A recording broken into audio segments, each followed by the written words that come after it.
J'ai écouté, comme j'imagine plusieurs d'entre nous, très attentivement les annonces du Premier ministre hier en conclusion du Grenelle sur les violences conjugales.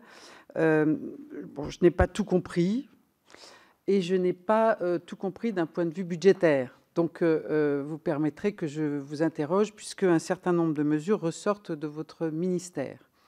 La première est effectivement celle évoquée par Jacques Bigot, puisque a été annoncée la volonté d'ici 2022 de 2 centres pour les auteurs de violences par région, c'est-à-dire, si je sais à peu près compter, 26 centres.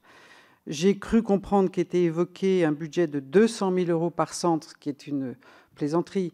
Donc, même en calculant, comme c'est pas trop compliqué, je n'ai pas compris comment tout cela pouvait être financé avec les 2 millions annoncés par le Premier ministre.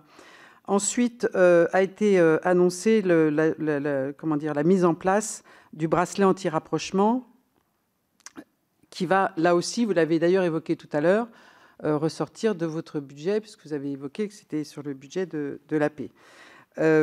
Élargissement aussi de l'octroi du téléphone grand danger, identification au sein des parquets d'un parquetier, on pourrait dire, dédié.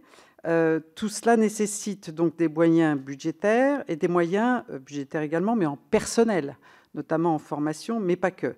Donc, si vous pouviez nous éclairer, puisque les propos du Premier ministre hier étaient peu précis sur l'ensemble de ces points, ce serait très utile à la Commission.